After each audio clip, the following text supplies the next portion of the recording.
Across the wide Orion reach, the war had followed a familiar rhythm as bright beam ships clashed with clean glowing weapons, and every conflict ended with elegant restotant.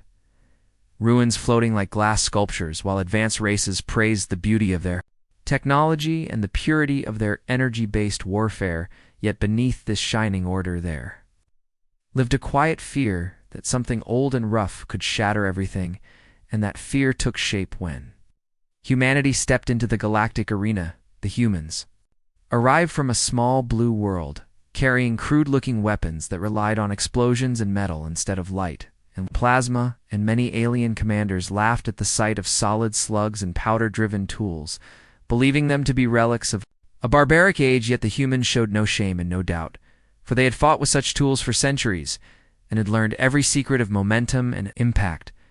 The first clash happened near a mining moon where a coalition fleet attempted to push human scouts away, and the aliens opened with precise laser volleys, slicing space with elegant lines of energy that melted holes and cut through shields.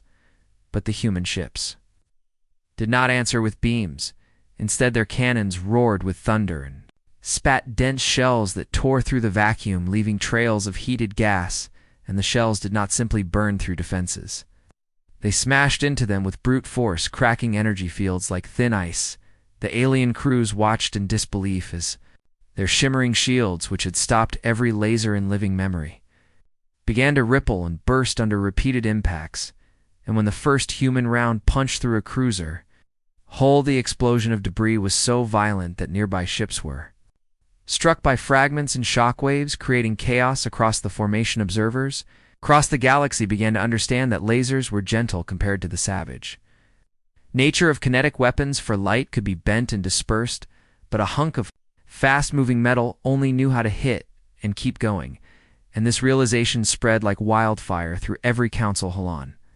The battlefield, the human commander, known simply as Hale, gave quiet orders while the cannons kept firing, and every shot was calculated not only to strike a target but to make fear grow, because the humans knew that war was as much about the mind as it was about machines. Alien fighters tried to close in using agile movements and cutting beams, yet each time they came close, human point defenses sprayed clouds of small projectiles that formed deadly walls of moving steel, and any ship that crossed those invisible lines was shredded. Beyond recognition, what terrified the galaxy most was not just the destruction, but the unpredictability, because lasers followed straight paths and behaved according to known laws, but physical ammunition could ricochet, fragment, and change direction, turning every piece of wreckage into another weapon. In space became a storm of flying hazards. A scholar, watching the battle from a distant relay station, recorded how a single human shell, after punching through a cruiser, continued onward and struck a second ship, disabling its engines. And this chain of cause and effect had never been part of energy warfare. As more reports arrived, it became clear that human weapons created a level of collateral danger unseen before, and fleets that had once moved in tight, elegant formations were forced to spread out, which weakened their tactical strength. The humans used this to their advantage, launching volleys that herded enemy ships into poor positions before delivering heavier rounds that ended the SET. Across many systems, the same pattern repeated, and soon alien commanders began to dread the deep, booming sound of human cannons, because it meant chaos was coming in. One notable encounter, a heavily shielded dread vessel advanced confidently toward a small human group, believing its superior beams would carve them apart. But the humans waited until the last moment, then fired a massive kinetic barrage that struck the shield again and again until it failed. And when the final shell reached the hull, it did not just burn a hole, it ripped the ship open and sent its core drifting into space. Survivors spoke of how the impact felt like being struck by a mountain moving at impossible speed, and their words traveled faster than any fleet could. The galaxy began to realize that humans had turned the simplicity of throwing objects into an art, and that art was deadly. Human engineers explained to their allies that energy weapons required vast power and delicate systems, while their ammunition-based tools could be stored in huge quantities and fired without complex maintenance, making them reliable in long-drawn conflicts. This reliability meant human ships could keep fighting long after others had exhausted their energy reserves, and in wars of attrition, This gave humanity an edge no one had expected soon.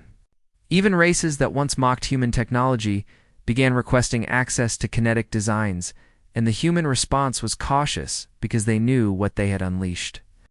The truth was that humans did not prefer violence, but they understood it deeply.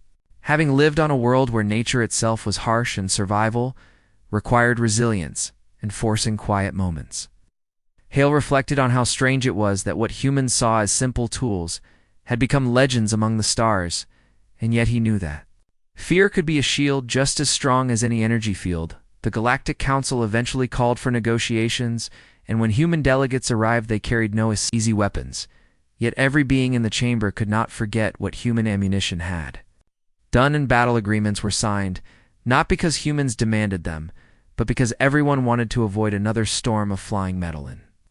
The years that followed the phrase, "They brought lasers to a rock fight," became a saying that reminded the galaxy that advanced technology did not always mean superior power. Humanity continued to explore and trade, but their reputation as masters of kinetic warfare remained, and no fleet ever again underestimated a species that could turn simple physics into a force of awe among the stars. Tales were told of the day light met, led, and lost. And those tales ensured that even in peace, the echo of human cannons would never truly fade.